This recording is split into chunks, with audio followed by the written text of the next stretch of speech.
Good morning to all of you. Very, very good morning. Puja, Diksha, yes ma'am. अरे आवाज क्यों आपकी आवाज बहुत ही कम आ रही है बेटा। अभी आ रही क्या मैम? बहुत ही कम। दीक्षा आप बोलो। Yes ma'am. आवाज क्यों कम आ रहा है आपको लोगों का?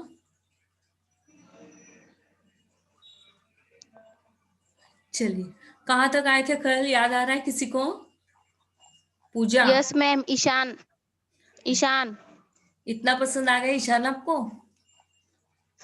मैम आधा हो गया था, आधा बाकी था ईशान का। अच्छा अच्छा। पेज नंबर 70 चल रहा था मैम। Okay okay okay.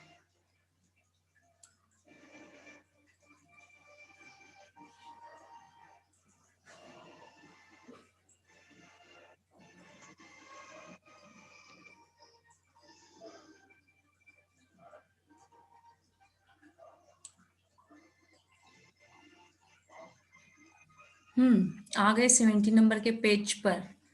किसका था ये पॉइंट? कौन ले रहा था? ईशान? मैम कौन? मेरा ही था। अच्छा, आप ही का था। Very good. नेक्स्ट पॉइंट कौन सा है, कौन बताएगा? दीक्षा की आवाज नहीं सुनी अभी तक। संवाद कथोकथन। हाँ पूजा, एक बार बोलो और। कथोकथन संवाद। फिर से एक बार बोलो। कथोपकथन। अब सही है। हाँ चलिए। मैम पहले ईशान को पूरा कर ले क्या? उसके 2 पैराग्राफ बाकी थे। हाँ तो ईशान को होने के बाद ही बेटा, हम बीच में ही नहीं किसी को बोल रहे हैं, क्योंकि देखिए पहला कथा वस्तु हो गया। हाँ, कथा वस्तु के संदर्भ में आप लोगों में से किसी को कोई सवाल है क्या? No ma'am. आपको तो है नहीं, बाकी के लोगों को?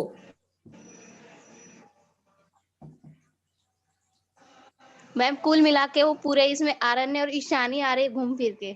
हाँ तो देखिए, जो पात्र होते हैं ना, तो पात्रों के इर्द गिर्द ही कथा वस्तु घूमती है, ये बात ध्यान में रखिए आप। ठीक है। किसी की आवाज नहीं है, मतलब आप लोगों को समझ में आ गया है, यही मानते चले। कितने लोग जुड़े हैं अभी? 4। 4 ही क्यों जुड़े? क्या हुआ आज? क्या प्रॉब्लम है आप लोगों को? पता नहीं मैम।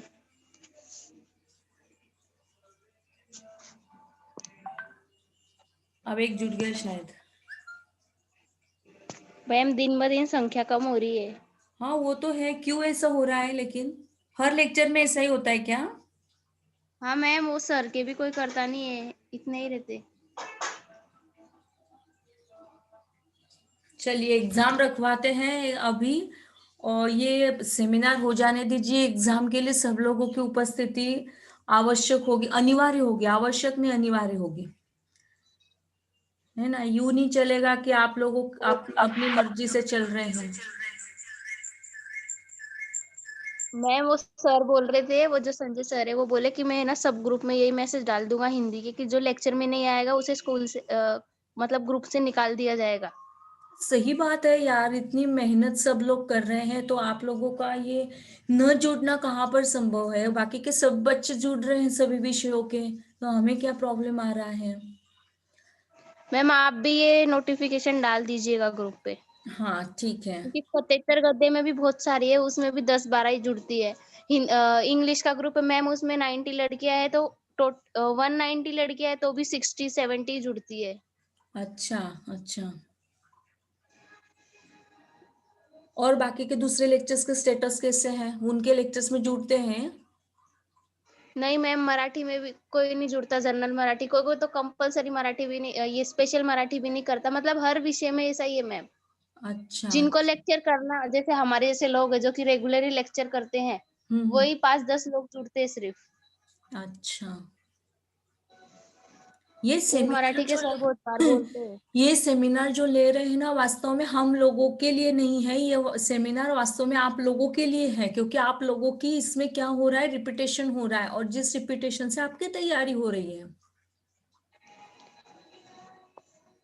समझते नहीं आप लोग तो क्या कर सकते हैं। चलिए, आज डाल देंगे, और एक ग्रुप भी बनाएंगे हम संडे वाला, आज बना लेंगे, ठीक है। जी मैम। ओके, चलो, ऑल द बेस्ट, शुरू हो जाइए। मैम ये हो गया था, इधर कुल मिलाकर आरण्य और ईशान ये चल रहा था। अच्छा, 70 पेज नंबर पे थर्ड पैरा।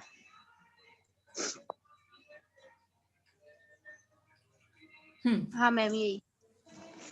कुल मिलाकर आरण्य और ईशान का वैचारिक सरगम मेल नहीं खाता, पर इनके दिल पड़ोसी है। अभी कभी कभी ईशान का मन जीवन की पुरानी स्मृतियों में खो जाता है। फिर से एक वर्षों बार पीछे लौट पढ़ो। ईशान का मन जीवन की पुरानी स्मृतियों में खो जाता है। फिर से एक बार। ईशान का मन जीवन की पुरानी स्मृतियों में खो जाता है। फिर से एक बार। ईशान का मन जीवन की पुरानी स्मृतियों में खो जाता है। क्या बोलते उसे, कौन कहेगा? दीक्षा। स्मृतियों। फिर से एक बार। ईशान का मन जीवन की पुरानी स्मृतियों में खो जाता है। क्या है इसका मीनिंग, मेरी समझ में नहीं आ रहा है।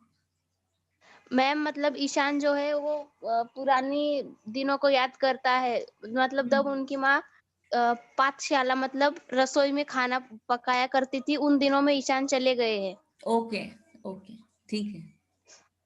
वर्षों पीछे लौटकर वे पाठशाला में पहुंच जाते हैं, जहां उनकी माँ खाना पकाया करती थी। तो कभी युवावस्था का के उन दिनों को वे याद करते हैं, जब वे भारतीय प्रशासनिक में चुने गए थे। उनका सुखद संसार था, जिसमें पत्नी थी, बेटा था। आज उनका बेटा उन्हें पास नहीं है, पर हृदय में उनकी याद है। अपने बेटे को याद करते हुए ईशान कहते हैं, जब कभी उसकी स्कूल यूनिफॉर्म छूता हूँ तो लगता ही नहीं कि वह अब इस घर में नहीं है। जानता हूँ अगर यहाँ नहीं है तो कहीं ना कहीं तो जरूर जब गया तो तेहरा का था, अब तो किसी का पिता बन चुका होगा। ईशान जीवन जीने में कोई रस नहीं लेते, बल्कि कर्तव्य की भांति उसे निभाते जाते हैं। वह भाग्यवादी बन गए थे। ईशान विदूर हो गए थे, नहीं वृद्ध हो गए थे। वे अंतरित के सुखद परसग्रो को था, वर्तमान के दंड एवं पीड़ाओं से उलझे हुए थे। फिर से ईशान पढ़ो पूजा, फिर से पढ़ी बेटा उससे। वे अतीत के सुखद परसगो अतीत को के तथा वर्तमान सुखद प्रसंगों को तथा वर्तमान के द्वंद्व एवं पीड़ाओं में उलझे हुए हैं। सुखद प्रसंग होता है, देखिए आप लोगों को पढ़ने में बहुत परेशानी का सामना कर पा रहे हो बच्चों, आप लोग है ना। तो पढ़ते समय आपको ध्यान रखना है कि जो व्यक्ति पढ़ रहा है उसे आप लोगों को क्रॉस क्वेश्चन करने हैं। ये सेमिनार होता है, यूं नहीं कि लगा दिया पूजा पढ़ रहे तो हम लोग अपने कामों में लग गए। अब कितने बच्चे जुड़े हैं वो बात नहीं कर पा रहे हैं, कितने, चलो जल्दी जल्दी, एस मैम, एस मैम बोलो। कितने बच्चे हैं? दीक्षा, नाम बताओ अपना, सब लोग जितने जुड़े हो। Yes ma'am. कौन है? Yes ma'am. दीक्षा, दीक्षा, नाम सबके नाम बताओ पहले। मेरा नाम ने हाँ जी, Neha. Neha, okay. Next. Ma'am Priyanka Salunke. Okay, very good. Next. Reena Sapkale. Very good. Next. Poonam Pawar. और पल्लवी। पल्लवी। बेटा सुनिए आप सभी लोग, ये जो चल रहा है ये आपके लिए है, आप ही का सेमिनार है। है ना। कोई एक व्यक्ति पढ़ा रहा है आपको, इसका मतलब ये बिल्कुल मत समझेगा कि आप लोगों की कोई ड्यूटी नहीं है। वो व्यक्ति गलत बोल रहा है, सही बोल रहा है, या आपके माइंड में कुछ प्रश्न आ रहे हैं, तो आप बेहिचक आप उनसे सवाल कीजिए। और वो नहीं आता, उनको नहीं आता है, तो ग्रुप डिस्कशन चल रहा है हम लोगों का, केवल सेमिनार नहीं है, हम लोगों का ग्रुप डिस्कशन है। ओके। तो जैसे वो नहीं दे पाती है, तो आप में से किसी को यदि आ रहा है तो आप लोग चर्चा कीजिए, नहीं आप लोगों को आता है तो हम उसी के लिए बैठे आपके साथ, है ना। तो बिल्कुल ये बात ध्यान में रखिए कि सबको ध्यान देना है कि कहाँ पर। अब हम नहीं बोलेंगे। अब यदि पूजा गलती करती है, पूजा आप बीच में गलती कर दीजिएगा, ताकि ये बच्चे ध्यान दे रहे हैं या नहीं दे रहे हैं, इसका जवाब आपको खुद को यकीन करना होगा। हाँ, पढ़ा रहे हो, अब आपकी टीचर की भूमिका है आज की। ठीक है, जो पढ़ा रहा है वो टीचर की भूमिका को निभा रहा है। चलो, आज आप टीचर हो। Yes ma'am. हम्म। ईशान देख रहा है कि समय के साथ संयुक्त परिवार प्रणाली में परिवर्तन आया है। बदली आर्थिक सामाजिक पारंपरिक के कारण संयुक्त परिवार बिखर रहा है। एक समय था जब संयुक्त परिवार भारतीय समाज की एक विशिष्ट पहचान थी, जहां बच्चों एवं वृद्धों को सुरक्षा के साथ साथ पोषण भी मिलता था। लेकिन आज अर्थ में महत्व ने व्यक्त स्वतंत्र को बढ़ावा दिया है, और परिणामत लंबी चौड़ी गृहस्थी के मिथिक टूट रहे हैं।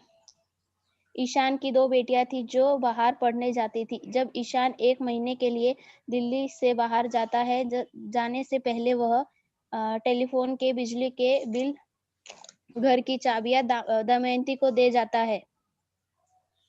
जाते समय एक लिफाफा भी देता है, जिसमें वसीयत की कॉपी रखी है। यात्रा में उन्हें चाहिए कुछ आप, हो जा। चाहिए पूजा। इतने बच्चे जी जुड़े मैम। हुए। हाँ, इतने बच्चे जुड़े हुए हैं, कौन सा वाक्य इन्होंने गलत कहा, मुझे बताइए प्लीज। मैम मैंने 2 वाक्य गलत दमयंती बोले। मैम, दमयंती। हाँ, और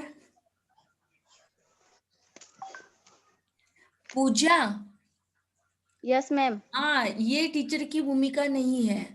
जैसे आप रोल निभा रहे हो बेटा टीचर का, जहां पर आप गलती कर रहे हो उसी जगह पर आप इन बच्चों के एग्जाम लो।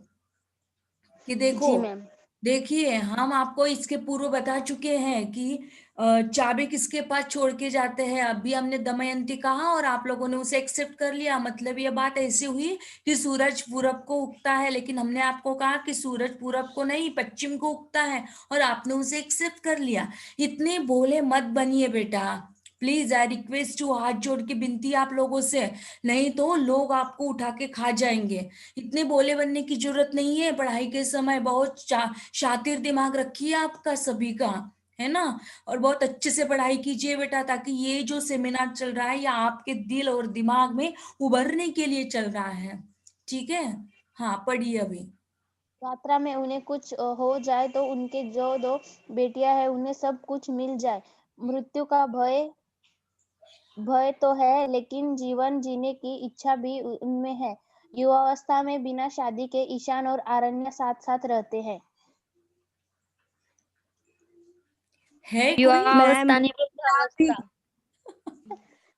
वेरी इसमें गुड। इन दोनों बूढ़ों की जिंदगी को नए सिरे से दिखाने की कोशिश लेखिका करती है। हम्म। अब आप ब्रीफ में बता दीजिएगा, ईशान, अरण्या, दमयंती, कामिनी, ये चारों को बिना देखे फटाक से, जी मैम। ताकि नेक्स्ट टीचर जो आए वो कथोपकथन को, संवाद को बहुत अच्छे से पढ़ा पाए। आरण्य जो है वह नवयुवा है। इस उपन्यास की जो आरण्य है वो मैम जवानी में वो खड़ी है। नवयुवा थोड़ी ना है, उसके विचार युवाओं जैसे। वो वेरी गुड। जोरदार तालियां इन बच्ची के लिए। किसने बताया ये? प्रियंका सालुंके। वेरी गुड बेटा, बहुत बढ़िया। आरण्य कहती है कि यह उपन्यास जो है ये वृद्धों की दुनिया पर लिखा गया है। इस उपन्यास की नारी पात्र आरण्या है और ईशान। यह दोनों बहुत अच्छे दोस्त दोस्त भी है और बहुत अच्छे पड़ोसी भी है। आरण्या और ईशान तन से निकट थे लेकिन मन से पास-पास थे। आरण्या कहती है कि व्यक्ति का विकास जो है मैम व्यक्ति ये का भी जो गलत। विकास है वो मैम हाँ बोलो ना। पिछला वाक्य भी गलत का, वो तन से निकट नहीं थे पर मन से निकट मन थे। से निकट थे। Very good. व्यक्ति का विकास परिवार के घुटन भरे माहौल में संभव है। व्यक्ति का विकास मैम ये सभी लाइनें गलत बोल रही है। अभी हमारा ध्यान है मैम। Very good. चलिए पूजा, अपनी ट्रैक पर आ जाइए बेटा। ये आपके बच्चे बहुत अच्छे से पढ़ा पा रहे हैं आपको, है ना। आप अब गलत मत पढ़ाइए, नहीं तो आपकी कंप्लेंट करवा देंगे। समझ में आया? ये जो उपन्यास है ये बूढ़ों की दुनिया पर लिखा है कृष्णा सोप्ती जी ने। समय सरगम ये उपन्यास। इस उपन्यास में जो मध्य वर्गीय नारी है वो उम्र के अंतिम दौर से गुजर रही है। आरण्या अकेली रहती है। आरण्या ने शादी नहीं की है। आरण्या और ईशान दोनों पड़ोसी है। आरण्य और ईशान मात्र मित्र नहीं बल्कि नहीं मात्र नहीं बल्कि मित्र भी है बहुत अच्छे। आरण्य जो ईशान जो है वह विदुर है। उनके पत्नी की मृत्यु हो गई है। उनका एक बेटा था लवी, वो भी दुर्घटना में उनकी भी मृत्यु हो गई। 2 बेटियाँ हैं, वो बाहर रहती है। तो जो आरण्य है वो कहती है कि व्यक्ति का विकास परिवार के घुटन भरे माहौल में संभव नहीं है। मतलब आरण्य जो है उन्हें खुले में लिखना वगैरह पसंद था। आरण्या रात को लिखती थी और सुबह देर तक सोती थी। व्यक्ति आरण्य आरण्या जो है वह हर पल खुशी से जीना चाहती है, अंदर से जीना चाहती है। तन से बूढ़ी है लेकिन तन से बूढ़ी है पर मन से जवान है और पेशे से लेखिका है। अ, इश अ, दमयंती और कामिनी ईशान की दोस्त है। दमयंती जो है वो भी मध्यवर्गीय नारी है और दमयंती भी और कामिनी भी। दमयंती का जो है वो पूरा भरा-भला परिवार है, बहू-बेटे हैं, पर वो अपने ही घर में परायों की तरह रहती है। हाँ, मालिक होकर भी नौकरों की तरह रहती है। उसको बिना अपने बहू-बेटे की इजाज़त के कमरे के बाहर भी नहीं आने दिया जाता। वो हॉल में, डाइनिंग रूम में अपने किसी मित्र या किसी मेहमान को भी नहीं बिठा सकती। अ जो दमयंती है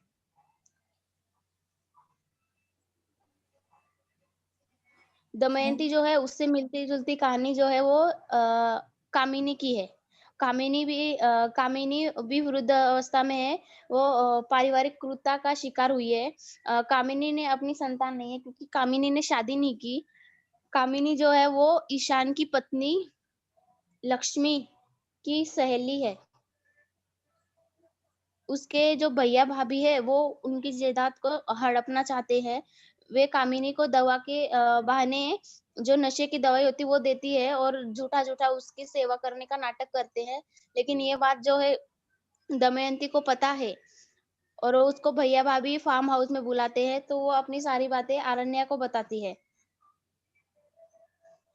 ईशान जो है वो उनका जन्म जम्मू-कश्मीर में हुआ है। वो विदुर है और रिटायर अफ़सर हैं। उनकी 2 लड़कियाँ और 1 लड़का है। लवी था जो दुर्घटना में शिकार हो गया। अ, जीवन के जो अंतिम पड़ाव में आरण्या उनके जीवन में जब आती है तो उनका जीवन हरा-भरा हो जाता है। मतलब कि वो जो दुःख भरी टेंशन रहती है वो उनकी दूर हो जाती है, थोड़ा जीने का उनमें जज़्बा आता है। आरण्या के साथ साथ घूमते हैं, साथ चाय-नाश्ता करते हैं, साथ डिनर करते हैं। ईशान और आरण्या का जन्मदिन एक ही दिन आता है। अपने सुख-दुःख की सभी चिंतित आरण्या जो है वो अपने फ्लैट को लेकर चिंतित है, लेकिन वो किसी को बताना भी नहीं चाहती क्योंकि वो किसी को परेशान नहीं करना चाहती।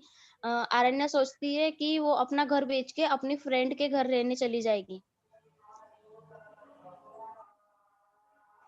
आरण्या और ईशान जो है वैचारिक वैचारिक सरगम मेल नहीं खाता, मतलब उनके दोनों के विचार अलग-अलग है और उनका रहन-सहन भी अलग है। जैसे कि ईशान जो है वो रात में सोते हैं और दिन में काम करते हैं, उन्हें जल्दी उठने की आदत है।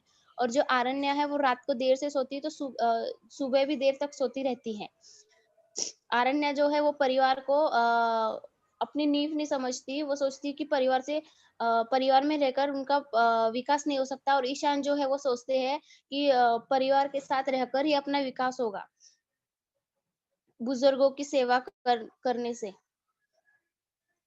जब ईशान क्या करते हैं, ये पुराने दिनों में चले जाते हैं और अपनी जब उस दिनों में जाते हैं जब उनकी माँ पाठशाला मतलब रसोई घर में खाना पकाया करती थी, और वह वहाँ जाकर वह सोचते हैं, अ, फिर वो उनके बेटे को याद करते हैं, उनके स्कूल की यूनिफ़ॉर्म देखते हैं तो वो सोचते हैं कि लगता ही नहीं कि मेरा बेटा इस दुनिया में नहीं है।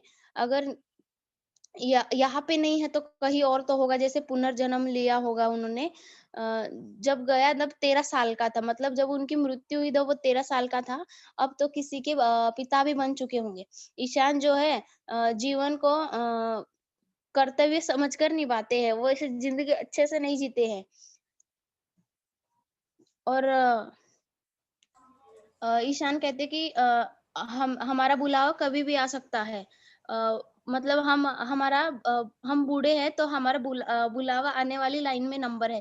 लेकिन आर्यना कहती है हर किसी को एक ना एक दिन जाना ही है, तो जो जो बचा है, जो जीवन बचा है, जो है, उसे एक-एक पल को खुशी से जियो। वेरी गुड, बहुत बढ़िया पूजा। बेटा आप उसे लिख सकती हो अपने मन से जो आप बता रहे हो। Yes ma'am. हाँ, मतलब आप जो लिख रही हो, जो सॉरी जो बता रहे हो उसे यदि आपको सवाल किया गया कि अरण्या के संदर्भ में लिखिए या ईशान के संदर्भ में लिखिए या कथा वस्तु के संदर्भ में लिखिए, कामिनी और दमयंती के बारे में लिखने के लिए यदि बोला गया तो सब लोग लिख पाओगे? Yes ma'am. Very good, yes ma'am. बहुत अच्छा। दो ही लोगों की एसएस आया हुआ है, बाकी के लोग सो गए क्या? जी मैम। Okay, thank you. चलिए अब नेक्स्ट टॉपिक कौन पढ़ाने वाले हैं, कौन है आज की टीचर?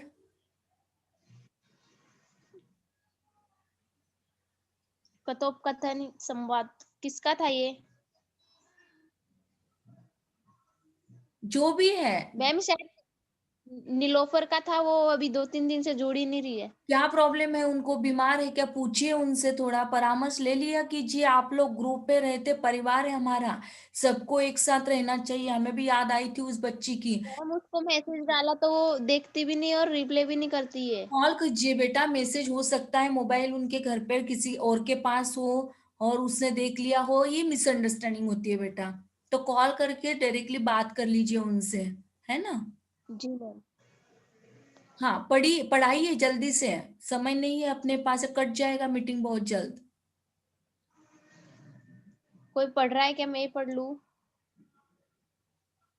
जान दो मैम, मैं ही पढ़ती हूँ। कथोपन कथन या नहीं संवाद। पूजा, बाकी लोग भी है ना, वो पल्लवी, हाँ, पढ़िए। पूनम, रीना। पूनम, रीना, रीना ने पढ़ लिया कल शायद ना। जी मैम। हाँ। जी मैम, मैंने पढ़ा था कल। हाँ दीक्षा, आपकी आवाज बहुत अच्छी है, पूजा के जैसी आपकी आवाज है। दीक्षा जुड़ी हुई है, नई आवाज सुनना यस चाहती। मैम। हाँ पढ़ो बेटा।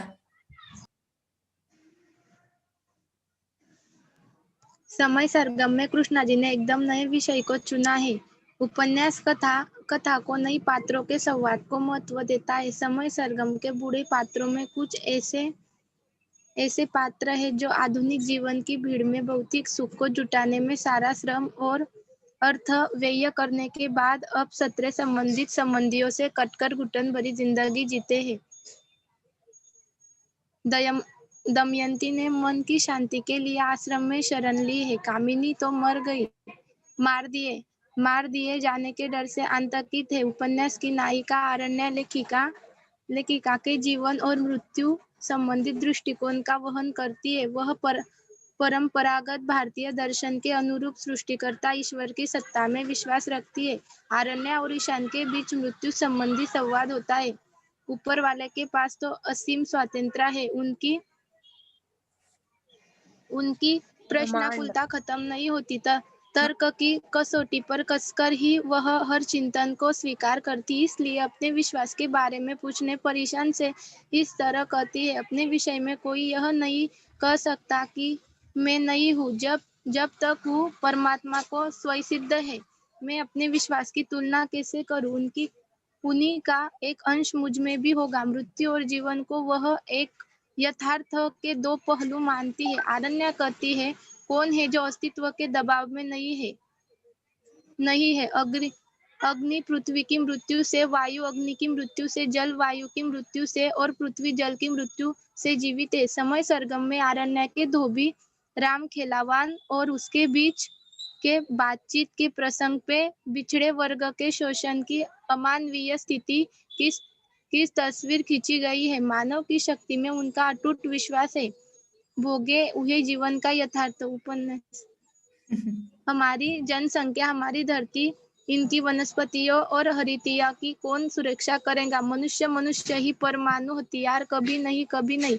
आरण्य अपनी वैज्ञानिक और बौद्धिक मानसिकता के आधार पर उन्होंने मानव के व्यापक जीवन का तटस्थ विवेचन कर मानव चेतना के स्वास्थ्य विकास के लिए सहज, व्यवहारिक और रचनात्मक दृष्टि प्रदान की है। यह उपन्यास छोटे छोटे अध्यायों में विभक्त है और अंतिम अध्याय को धरती यह नाम दिया गया है। यह एक ही अध्याय में कई दृश्य आते हैं। कथा का कोई महत्व नहीं। ईशान और आरण्य के बाहर घूमने जाना, आरण्य को डाकुओं का आक्रमण होना, जन्मदिन के दिन बहादुर से झगड़ा होना, कामिनी और दमयंती से हुई मुलाकातें आदि कई घटनाओं के संवाद है। इसके अलावा आरण्य और ईशान के बीच का संवाद है, आत्मसंवाद है। आरण्य जन्म के बारे में सोचकर आत्मसंवाद करती है। जब तक ओ आराम करो, मौसम का सुख लो, ऐसी हवाएं कहीं और नहीं, चांद पर भी नहीं। पारिवारिक जीवन, मृत्यु और पुनर्जन्म से जुड़े कई विषयों में आरण्य और ईशान के बीच लंबे संवाद होते हैं, जो कभी कभी विवाद में परिणत होते हैं। निष्कर्ष के रूप में यह कह सकते हैं कि कृष्णा जी की हर रचना में पात्र के अनुसार संवाद को भी लेखिका महत्व देती है। हाँ, अब हमें बताइए बेटा कि आपने इसमें से क्या लिया, कि क्या आप पढ़े, लेकिन पढ़ते यस मैम। हाँ बोलिए, क्या समझ में आया आपको? कोई भी बताइए, जिनको बात करनी है प्लीज बाहर आइए। आपको इसीलिए शायद हमने इस बात का आपको जिक्र नहीं किया है कि आप आपके कैमरे को ऑन कीजिए, बस आप बात कीजिए। बेटा आपका नाम बताओ और इस कथोपकथन में या संवाद में या आज के मैडम ने आपको जो पढ़ाया, क्या आप उसे समझ पाए हो? जी मैम। हाँ, क्या समझ में आया बताइए। मैम मेरा नाम पूजा शर्मा है। जो कृष्णा सोप्ती जी है, वो कहती है कि उपन्यास कथा के साथ साथ पात्रों को भी संवाद के महत्व देती है। जो कृष्णा सोप्ती जी है, वो समय सरगम के जो कुछ बूढ़े पात्र है, जो आधुनिक जीवन से भीड़ में भौतिक सुख को जुटाने में सारे श्रम और अर्थ व्यर्थ करने का बात अपने सकता।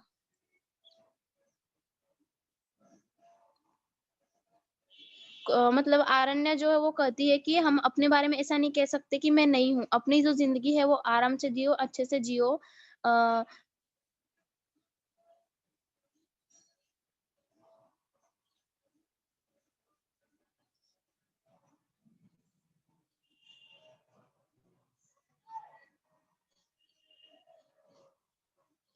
मतलब आरण्य और जो ईशान है उनके बीच में जिंदगी जीने के ऊपर ईशान और आरण्य में संवाद होता है। तो आरण्य ईशान को अलग अलग बातें बताती है कि जैसे कोई ये नहीं कह सकता कि मैं नहीं हूँ। जैसे कौन है जो अस्तित्व के दबाव में नहीं है। अग्नि पृथ्वी की मृत्यु से, वायु अग्नि की मृत्यु से, जल वायु की मृत्यु से और पृथ्वी जल की मृत्यु से जीवित है। मतलब आरण्य का कहना है कि सब एक दूसरे के साथ ही रहकर जीवित है। जो समय सरगम उपन्यास में आरण्या के जो धोबी है, राम खेला और उनके बीच में जो संवाद होता है, बातचीत होती है, जैसे वो ईशान के नौकर हुँ। तो भी कंटिन्यू, कोई प्रॉब्लम नहीं है, बोलिए बोलिए आप।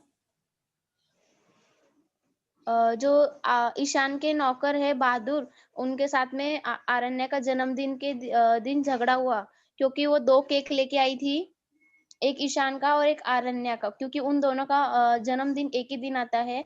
तो आरण्या ईशान को कहती है केक लाके कि हमारे जन्म तारीख एक है लेकिन हम 2 अलग-अलग व्यक्ति हैं। पर ईशान का जो नौकर है बहादुर, वो केक उठाता है और कूड़े के डिब्बे में डाल देता है। फिर आरण्या को गुस्सा आता है और आरण्या सोचती है कि ईशान की ज़िंदगी में मेरी भी ये कूड़े की बाल्टी की जैसी जगह है। तो आरण्या जो है वहाँ से चली जाती है। फिर इस बात पे ईशान और आरण्या के बीच संवाद होता है। आरण्या जो है वो आरण्या और ईशान जो उनके बीच में आत्म संवाद चलता है। आरण्या जो है वो जन्म के बारे में सोचकर आत्म संवाद करती है और आरण्या कहती है जब तक जीवन है तब तक आराम से रहो, आराम करो। मौसम जैसे ठंडियाँ, गर्मियाँ, बारिश वैसे हर मौसम का सुख लो जब तक तुम्हारी ज़िंदगी है, अच्छे से जियो। अ, ऐसा सुख जैसा सुख धरती पे है वैसा सुख चाँद पे भी नहीं मिलेगा। आरण्या और ईशान के बीच बस पुनर्जन्म इन पर ही उनका लंबे समय तक संवाद चलता है।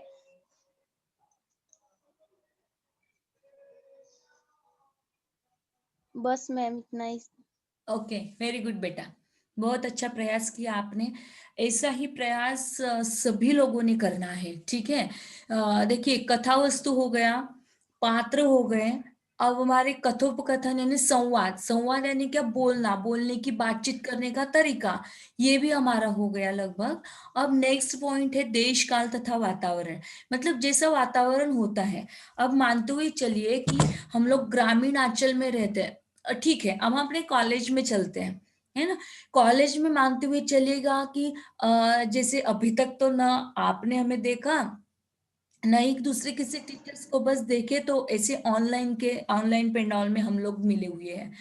जैसे यदि हमारे कॉलेज में हम आते हैं, बिल्कुल स्लीव पहन के आते हैं और छोटा सा मिनी स्कर्ट पहन के आते हैं, do you accept this teacher? Teacher के no ma'am. Why why what, बिल्कुल सही, व्हाट इज द रीजन, क्यों नहीं एक्सेप्ट करोगे आप उन्हें टीचर के रूप में? क्योंकि मैम वो हमारा देश काल वातावरण वैसा नहीं है वैसा ना। नहीं है। मतलब टीचर्स वगैरह ही अगर ऐसे पहनेगी तो फिर जो शिष्य रहते हैं उनसे क्या उम्मीद कर सकते हैं। Exactly exactly. देखिए, तो जहाँ का वातावरण जैसा होता है, उस वातावरण के अनुसार हमारी वेशभूषा होनी चाहिए, हमारी केशभूषा होनी चाहिए, है ना। बहुत ऐसे हम कहे कि भड़कीले कपड़े पहन के आए बच्चों के सामने, आप लोगों के सामने, तो आपको, आपके माइंड को अच्छा नहीं लगेगा ना। आप ये सोचोगे कि यार ये मैडम क्या पहन के आ गए, आज कैसे पढ़ा रहे, मतलब हाँ। और एक बात, कि जैसे हम बात करते हैं, बात करने का जैसे लहजा होता है, कई टीचर्स बात करते समय उनकी जो लैंग्वेज है, तो उस लैंग्वेज में यदि हम लोगों को प्रॉब्लम क्रिएट होता है, तो हम लोग उनकी वाणी को, मतलब हमारे कान ही उसे एक्सेप्ट नहीं कर पाते, होता है ऐसा बहुत बार। तो ये जो भाषा शैली होती है, या हमारी वेशभूषा है, या केशभूषा है, या हम कहें कि हमारी भारतीय जीवन शैली है ना, तो जैसा उपन्यास होता है, उस उपन्यास के आधार पर देश काल और वातावरण का होना निश्चित होता है। अब जैसे यदि हम उपन्यास को ले चलते हैं पाश्चात्य देशों में, तो पाश्चात्य देशों में यदि कोई टीचर्स आपको इसे पढ़ा रही है, तो आप लोगों को वहां पे कोई प्रॉब्लम नहीं होना चाहिए। लेकिन भारतीय जीवन शैली में यदि हम आपको पढ़ाने का प्रयास कर रहे हैं, तो निश्चित ही तौर पर वह बात एक टीचर के लिए बड़ी घिनौनी कहलाएगी।